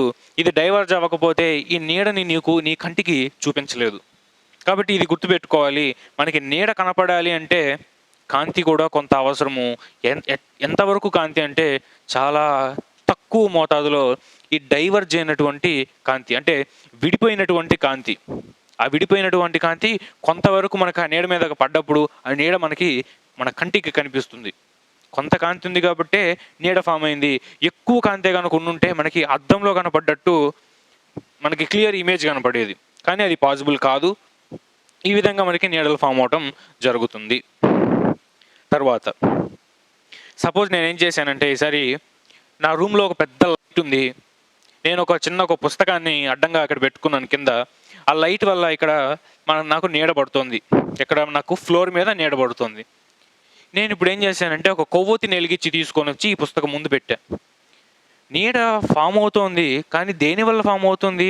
ఆ గోడకున్న ట్యూబ్లైట్ వల్ల ఫామ్ అవుతుంది. కానీ ఈ కొవ్వొత్తి వల్ల నీడ ఫామ్ కావట్లేదు. మరి అదేంటి? కొవ్వొత్తి నుంచి వచ్చేది కూడా కాంతే కదా, మరి ఎందుకు ఫామ్ కావట్లేదు అంటే ఇప్పుడు మనకి ఎన్ని కాంతి సోర్సెస్ ఉన్నా, ఎన్ని కాంతులు ఉన్నా కూడా దాంట్లో ఏదైతే బ్రైట్ ఉంటుందో దానివల్ల మాత్రమే కాంతి ఫామ్ అవుతుంది. ఇప్పుడు ఈ కొవ్వొత్తి వెలుతురికి అదేవిధంగా ఆ ట్యూబ్లైట్ నుంచి వచ్చే వెలుతురికి పోటీ పెడితే ఏది ఎక్కువ కాంతినిస్తుంది అంటే ట్యూబ్లైట్ ఇస్తుంది. దాని నుంచి వచ్చే ఆ ఫోటాన్ల సంఖ్య అనేది ఎక్కువ ఉంది. కాబట్టి ఈ పుస్తకం యొక్క నీడ ఫామ్ అయితే ఆ బల్బు యొక్క వెలుతురు వల్ల ఫామ్ అవుతుంది, కానీ ఈ కొవ్వొత్తి వల్ల ఫామ్ కాదు. కాబట్టి గుర్తుపెట్టుకోవాల్సిన 4వ ధర్మం ఏంటి అంటే, 4వ ధర్మము నీడ ఏదైతే ఉందో shadows forms only by the brightest light in the room. ఆ గదిలో ఏదైతే అన్నిటికంటే ప్రకాశవంతంగా వెలుగుతుంటుందో అలాంటి కాంతి వల్ల మాత్రమే నీడ ఫామ్ అవుతుంది. మిగిలిన కాంతి అన్నిటి వల్ల నీడ ఫామ్ కాదు. So brightest light in the room, ఇది మనకు 4వ సిద్ధాంతము. ఇవి మనకి కాంతికి సంబంధించినటువంటి ఇంపార్టెంట్గా మనం చెప్పుకునే ధర్మాలు. వీటి తర్వాత మనకు ఒక ఇంపార్టెంట్ ఎక్స్పెరిమెంట్ ఉంది. ఈ లెసన్ మొత్తానికి హార్ట్ అని చెప్పుకోవచ్చు. అది అంత ఇంపార్టెంట్. దీంట్లో అంత విపులంగా దాని గురించి డిస్కస్ చేయడం జరిగింది. అదేంటంటే పిన్ హోల్ కెమెరా చాలా సింపుల్గా ఉంటుంది దీన్ని తయారు చేయడము. దీని యొక్క థియరీ కూడా చాలా ఇంట్రెస్టింగ్ ఉంటుంది. దాని మీద క్వశ్చన్స్ కూడా రెగ్యులర్గా పడుతుంటాయి మనకి కాంపిటేటివ్ ఎగ్జామ్స్లో. కాబట్టి ఒకసారి ఆ కాన్సెప్ట్ ఏంటో చూద్దాం. పిన్ హోల్ కెమెరా ఈ పిన్ హోల్ కెమెరా అంటే ఏంటంటే సింపుల్గా మనం ఇంట్లో చేసుకునే విధంగానే ఉంటుంది. ఇది ఎలా అంటే 2 కార్డ్బోర్డ్ షీట్స్ని తీసుకోండి, అంటే 2 అట్టపెట్టెలు లాంటివి తీసుకోండి. అట్టపెట్టెలు ఎలా ఉండాలంటే ఈ విధంగా పొడవాటి అట్టపెట్టెలు ఒకటి తీసుకోండి. ముందు దానికి ఈ భాగాన ఒక చిన్న హోల్ పెట్టండి. చాలా చిన్న హోల్ ఉండాలి. ఇక్కడ ఇక్కడ ఒక రంధ్రం ఉంటుంది. ఇది ఒక అట్టపెట్టె. రెండవ అట్టపెట్టె ఎలా తీసుకుంటావంటే దీనిలో ఫిక్స్ అయ్యే విధంగా, దీంట్లో పట్టే విధంగా ఉన్న ఒక అట్టపెట్టె తీసుకోవాలి. అలా అని లూజ్గా ఉండకూడదు, టైట్గా ఉండకూడదు. పర్ఫెక్ట్ ఫిట్ అయ్యే విధంగా ఉన్న ఇంకొక అట్టపెట్టె దీని లోపలికి ఇలా పెడతాం.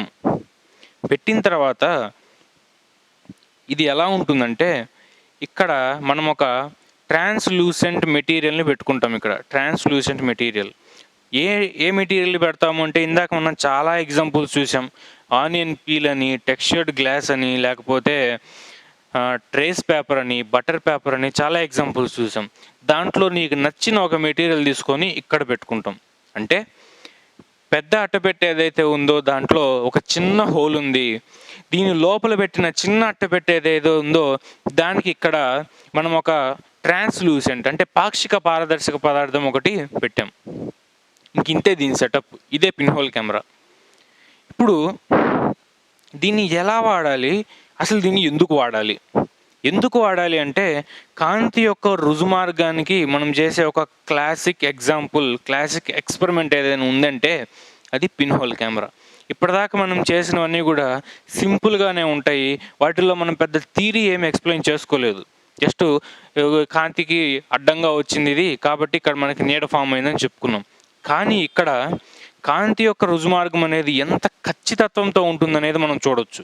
ఎలా అంటే ఇప్పుడు ఈ పిన్ హోల్ కెమెరాని మనం ఏం చేస్తామంటే మనకి ఏదైనా ఒక దూరంగా ఉన్న ఒక ఆబ్జెక్ట్ని చూద్దాం దీంట్లోంచి. అంటే మన కన్ను ఇక్కడ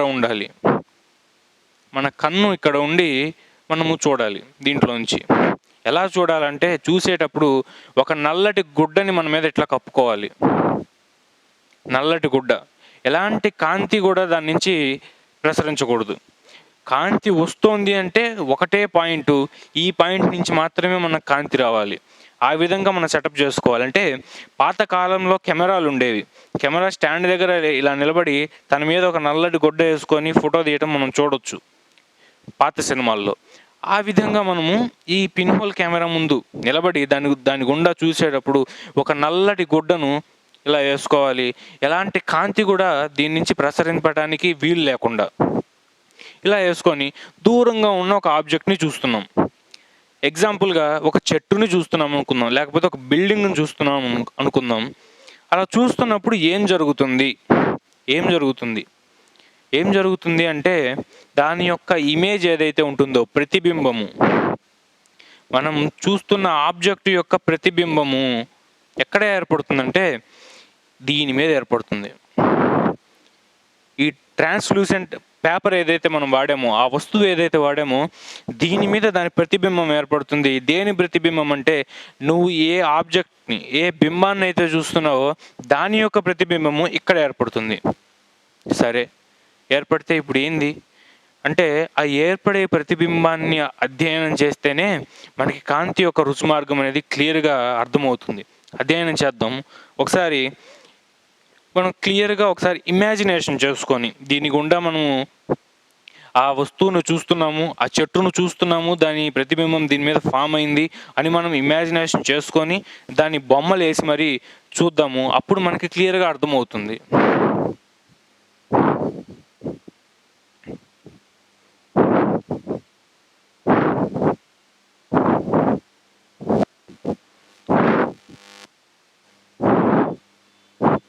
ఈ విధంగా నేను కెమెరానే నేను మళ్ళీ తీసుకొని ఈ విధంగా దాని ట్రాన్స్లూసెంట్ మెటీరియల్ ఈ విధంగా ఉంది, దాని హోల్ ఈ విధంగా ఉంది. నేను ఒక నల్లటి గుడ్డని కప్పుకొని నా మీద ఇక్కడి నుంచి నేను చూడటం జరుగుతుంది. దీని గుండా చూస్తున్నాను. ఏం చూస్తున్నాను? ఎక్కడో దూరంగా ఉన్న ఒక చెట్టును చూస్తున్నాను. నేను దూరంగా ఎక్కడో ఒక చెట్టు ఉంది, ఆ చెట్టుని నేను చూస్తున్నా. దాని యొక్క ప్రతిబింబం ఎక్కడ పడుతుందని చెప్పుకున్నాం మనము? దీని మీద పడుతుందని చెప్పుకున్నాము. అది ఎలా పడుతుందో చూద్దాం. ఎలా పడుతుందంటే సూర్యుడు ఉన్నాడు ఇక్కడ, సూర్యుడి నుంచి వచ్చే కాంతి ఏదైతే ఉందో ఆ కాంతి ఈ చెట్టు మీద పడుతోంది. ఈ కాంతి చెట్టు మీదకి ఇలా పడుతోంది. అన్నిటి మీద పడ్డట్టే ఈ చెట్టు మీద పడుతుంది. ఇప్పుడు ఈ కాంతి ఇదేంటిది? చెట్టు అనేది ఒపేక్ ఆబ్జెక్టు, దాని గుండా కాంతి ఏం ప్రసరింపబడదు కాబట్టి అది ఒక అపారదర్శక పదార్థము. అపారదర్శక పదార్థం ఏం చేస్తుందని చెప్పుకున్నాము? కాంతిని పరావర్తనం చెందిస్తుంది. అంటే దాని మీద పడ్డ కాంతి, దాని సర్ఫేస్ మీద పడ్డ కాంతి రిఫ్లెక్ట్ అయిపోతుంది, బౌన్స్ ఆఫ్ అయిపోతుంది. సో అలా రిఫ్లెక్ట్ అయిన కాంతి ఏం చేస్తుందంటే ఈ విధంగా వస్తుంది. ఇట్లా ఈ విధంగా వచ్చి ఆ చిన్న హోల్ ఏదైతే నువ్వు పెట్టుకున్నావు పిన్ హోల్ కెమెరాలో, ఆ హోల్ గుండా కాంతి ప్రసరింపబడి ఇక్కడ పడుతుంది. వచ్చి ఆ ట్రాన్స్లూసెంట్ ఆబ్జెక్ట్ ఏదైతే నువ్వు పెట్టుకున్నావో దాని మీద పడుతుంది. అదేంది ఈ గీతలు ఇలా ఎందుకు గీసాము, ఇలా ఎందుకు గీయకూడదు? స్ట్రైట్గా గీయటానికి మనకు అక్కడ అంత స్కోప్ లేదు. ఎందుకంటే మనం తీసుకున్న హోల్ అనేది చాలా చిన్నది.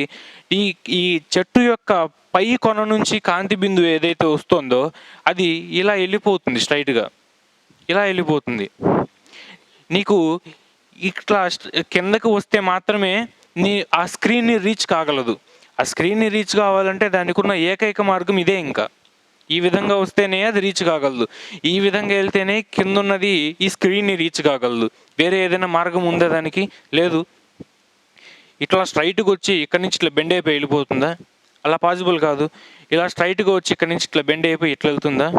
అంటే నువ్వేమడుగుతావు? ఈ పైనుంచి కిందకెందుకు రావాలి, ఈ కింద నుంచి పైకి ఎందుకు రావాలంటే దానికి ఉన్న ఓన్లీ పాసిబుల్ వే అది, ఆ హోల్ నుంచి దీని మీద పడటానికి. మరి ఇలా పడ్డప్పుడు దాని మీద ఎలాంటి ఇమేజ్ ఫామ్ అవుతుందంటే తలకిందులుగా ఫామ్ అవుతుంది ఇమేజ్. ఆ ప్రతిబింబం అనేది ఈ విధంగా ఫామ్ అవుతుంది, తలకిందులుగా. ఈ విధమైన తలకిందులు ప్రతిబింబం ఫామ్ అవుతుంది.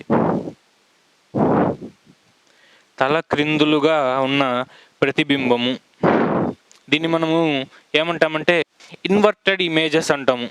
ఇన్వర్టెడ్ ఇమేజ్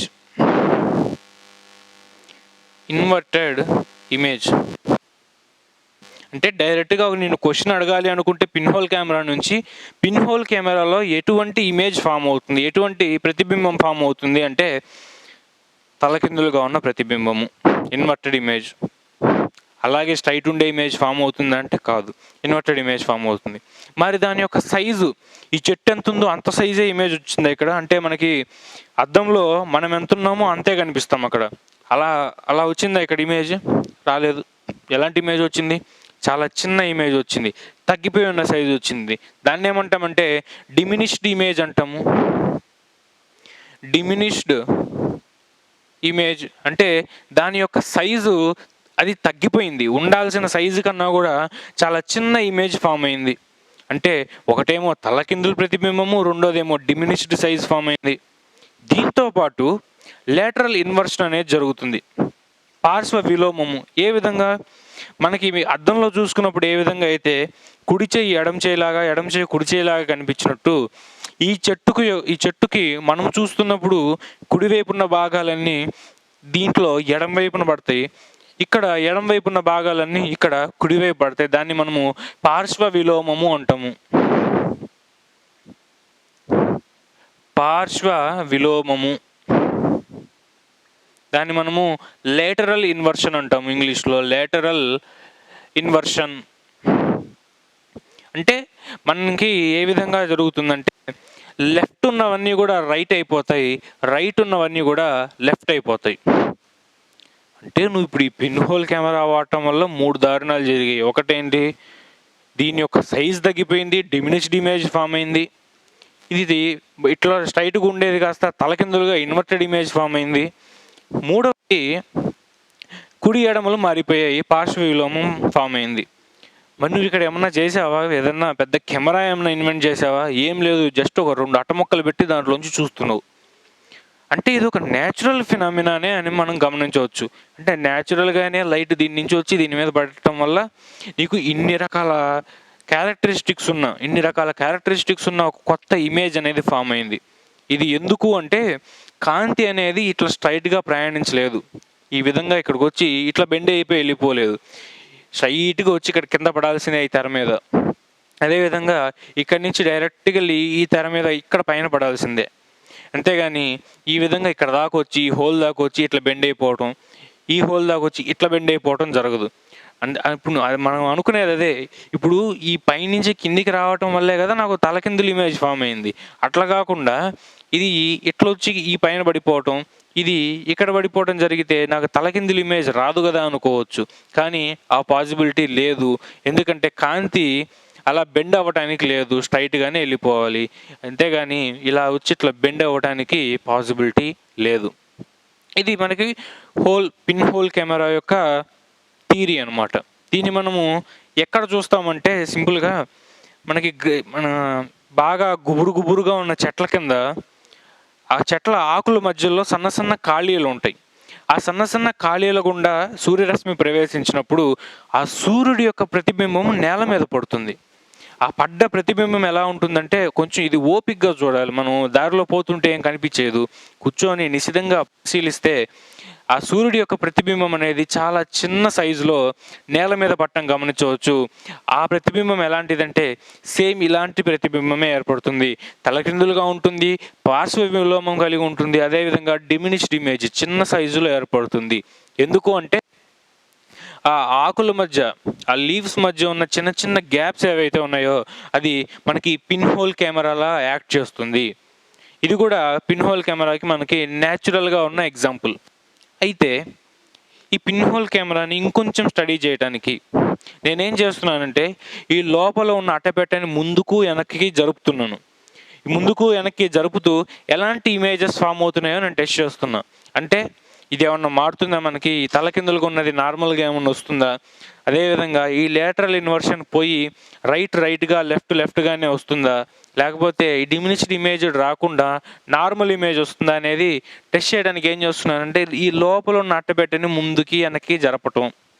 అదేవిధంగా ఈ మొత్తం ఈ పిన్ హోల్ కెమెరా సెటప్ని ముందుకి వెనక్కి జరపడం. దేని నుంచి ముందుకి వెనక్కి? ఈ చెట్టు నుంచి, మనం చూసే ఆబ్జెక్ట్ నుంచి ముందుకి వెనక్కి దూరం పెంచడం తగ్గించడం చేసి ఈ ఇమేజ్ ఏదైతే ఉందో దీన్ని టెస్ట్ చేద్దాం. ఏ విధంగా మారుతుంది, డిస్టెన్స్ మారే కొద్దీ ఏ విధంగా మారుతుంది అనేది. ఇప్పుడు మనం చెప్పుకునే పోయే ఈ కాన్సెప్ట్, ఈ రిలేషన్స్ ఏవైతే ఉన్నాయో ఇవి చాలా ఇంపార్టెంట్. పిన్ హోల్ కెమెరా మీద క్వశ్చన్ అడిగారంటే ఎలాంటి క్వశ్చన్ అడుగుతారంటే ఇవి మొదట ఈ ఇమేజ్ యొక్క క్యారెక్టరిస్టిక్స్ అడుగుతారు. అంటే ఇన్వర్టెడ్ ఇమేజ్, డిమినిష్డ్ ఇమేజ్, అదేవిధంగా లేటరల్ ఇన్వర్షన్ అనేది గుర్తుపెట్టుకోవాలి. ఇవి కాకుండా ఈ డిస్టెన్సెస్ మారినప్పుడు ఎలాంటి ఇమేజెస్ ఫామ్ అవుతాయి అనేవి అడుగుతారు ఏ కాంపిటేటివ్ ఎగ్జామ్లో అయినా. అది ఇంపార్టెంట్. దానికి సంబంధించినవి డయాగ్రామ్స్తో సహా చూద్దాం.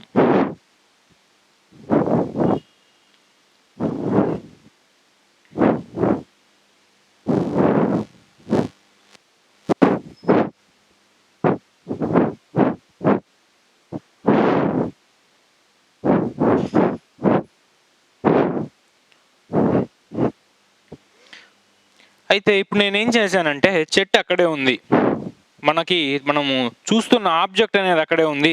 ఈ పిన్ హోల్ కెమెరాలో నేనేం చేశానంటే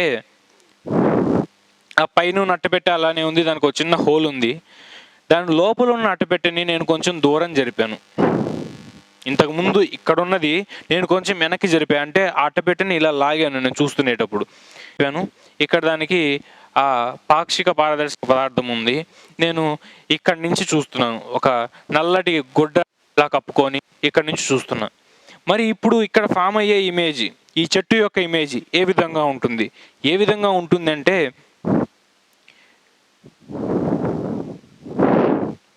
ఈ విధంగా కాంతి ప్రసరించడం వల్ల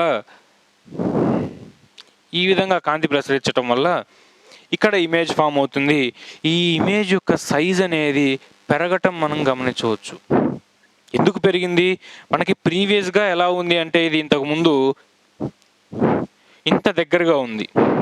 ఇంత దగ్గరగా ఉన్నప్పుడు ఈ కాంతి పుంజాలు ఏవైతే ఉన్నాయో, లోపలికి ఎంటర్ అయినవి ఈ కాంతి పుంజాలు ఏవైతే ఉన్నాయో ఇంత వైడ్గా తెరుచుకోలేదు, ఇంత మాత్రమే తెరుచుకున్నాయి. ఇక్కడ మనం గమనించవచ్చు చాలా డిస్టెన్స్ ఉంది ఈ రెండింటికి మధ్య.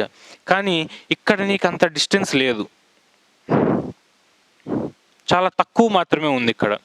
కాబట్టి ఈ డిస్టెన్స్ ఏదైతే ఉంటుందో ఇట్లా పోయి ఇంత పెద్ద ఇమేజ్ని ఫామ్ చేయడం జరుగుతుంది. ఈ కేసులో ఇక్కడ కొంచెమే ఉంది కాబట్టి ఇలా పోయి ఇంత ఇమేజ్ మాత్రమే ఫామ్ చేయడం జరుగుతుంది. అంటే నువ్వు ఎప్పుడైతే ఈ హోల్ నుంచి ఆ స్క్రీన్ అనేది వెనక్కి జరుపుతావో అప్పుడు దాని సైజ్ ఏమవుతుంది? ఇమేజ్ సైజ్ అనేది అంటే ఆ ప్రతిబింబం యొక్క సైజ్ అనేది ఏమవుతుందంటే ఇంక్రీజ్ అవుతుంది, పెరుగుతోంది. First case. రెండవ కేసు ఏంటంటే నేను ఆ హోల్ అంటే ఆ మొత్తం పిన్ హోల్ కెమెరానే ఈసారి నేను దూరంగా జరుపుతున్నాను. ఎక్కడికి జరుపుతున్నాను అంటే ఇంత దూరం జరుపుతున్నాను. ఈసారి పిన్ హోల్ కెమెరా నేను ఇక్కడికి తీసుకొని వచ్చాను. ఇది బయట ఉన్నది చిన్న హోల్తో, ఈ లోపల ఇంకొక పాక్షిక పారదర్శక పదార్థంతో. మరి ఇప్పుడు ఏ విధంగా వస్తుంది చూడండి. సేమ్ ఇలా వచ్చి కిందకి తగులుతుంది, ఈ కింద నుంచి ఇలా వచ్చి ఈ పైన తగులుతుంది. కాంతి అనేది చాలా ఎక్కువ దూరం ప్రసరించింది ఈ కేసులో దీంతో పోలిస్తే. ఇక్కడ చూడండి కేవలం మనకి ఇంత దూరం మాత్రమే ప్రవహించింది, ఇక్కడికి వచ్చేసరికి ఇంకా ఎక్కువ దూరం కాంతి అనేది ప్రయాణించింది. కాంతి ఎప్పుడైతే ఎక్కువ దూరం ప్రయాణిస్తుందో దాని ఇమేజ్ ఫార్మింగ్ కెపాసిటీ అనేది తగ్గిపోతుంది, బ్లర్ ఇమేజ్ అనేది వస్తుంది. బ్లర్ ఇమేజ్ అంటే బోదరగా వస్తుంది ఇమేజ్, బోదరగా ఉండే ఇమేజ్ వస్తుంది. బోదరగా ఉన్న ప్రతిబింబం అనేది ఏర్పడుతుంది. అంటే బ్లర్డ్ ఇమేజ్ అనేది ఇక్కడ ఫామ్ అవుతుంది. సో ఈ కేసులో మనకి తక్కువ కాంతి అనేది దీని మీద పడటం వల్ల బ్లర్ ఇమేజ్ అనేది ఫామ్ అవుతుంది. ఒకవేళ ఈ అట్టపెట్టెని కనుక ముందుకు జరిపితేనేమో ఇమేజ్ సైజ్ అనేది డిక్రీజ్ అవుతుంది, వెనక్కి జరిపితేనేమో సైజ్ ఇంక్రీజ్ అవుతుంది. ఇక్కడ వచ్చేసరికి బ్లర్ ఇమేజ్ ఫామ్ అవుతుంది. ఎప్పుడైతే చెట్టు దూరంగా ఉందో డిస్టెన్స్ అనేది దగ్గరకు వచ్చేస్తే, అంటే ఇంత దగ్గరగా ఉన్నప్పుడు కాంతి అనేది దీని నుంచి దీనికి తక్కువ దూరమే ట్రావెల్ అవుతుంది. సో ఎక్కువ కాంతి ట్రావెల్ అవుతుంది కాబట్టి మనకు అక్కడ కంపారిటివ్లీ క్లియర్ ఇమేజ్ అనమాట. అంటే దీంతో పోల్చుకుంటే దీంట్లో అంతో ఇంతో మనకి ఆ ఇమేజ్ అనేది క్లియర్గా కనిపిస్తుంది. సో ఇది మనకి ఓవరాల్గా ఉంది పిన్ హోల్ కెమెరా. ఈ అట్టపెట్టెని మనకి ఈ కెమెరాని ఈ లోపల ఉన్న అట్టపెట్టెని దగ్గరికి జరిపితేనేమో సైజ్ తగ్గిపోతుంది, ఎందుకంటే ఈ యాంగిల్ ఏదైతే ఉందో ఇంత మాత్రమే ఉంటుంది. ఇది దూరంగా జరిపినప్పుడు ఇమేజ్ సైజ్ పెరుగుతుంది, ఎందుకంటే దాని యాంగిల్ అనేది పెరుగుతుంది. ఇట్లా ఇక్కడికి వచ్చేసరికి మనకి ఆబ్జెక్ట్ దూరంగా పెరిగిందంటే దాని నుంచి వచ్చే కాంతి తగ్గిపోతుంది, కాబట్టి బోదరగా ఉన్న ఇమేజ్, ఫెయింటెడ్ ఇమేజ్ అనేది ఫామ్ అవుతుంది. తక్కువ కాంతి వలన ఫెయింటెడ్, అదేవిధంగా డిమ్ ఇమేజ్ అంటాం దాన్ని. డిమ్ ఇమేజ్, బోదరగా ఇమేజ్ ఫామ్ అవుతుంది. ఇది ఓవరాల్గా మనకున్న పిన్ హోల్ కెమెరా యొక్క కాన్సెప్ట్. దాని ఇమేజెస్ అనేవి ఏ విధంగా ఫామ్ అవుతాయి, ఇవి దగ్గర జరిపినప్పుడు ఏ విధంగా ఫామ్ అవుతుందని మనకి పిన్ హోల్ కెమెరాలో ఉన్న టోటల్ కాన్సెప్ట్. దీని మీద క్వశ్చన్స్ పడితే ఈ చాప్టర్ నుంచి స్పెసిఫిక్గా ఈ కాన్సెప్ట్ నుంచి అడుగుతారు, పిన్ హోల్ కెమెరాలో ఇమేజెస్ ఏ విధంగా ఫామ్ అవుతాయి అని. సో దీన్ని కొంచెం తరోగా మళ్ళీ రివైండ్ చేసి చూసి ఈ కాన్సెప్ట్లో క్లియర్గా ఉండటానికి ప్రయత్నించండి. Thank you.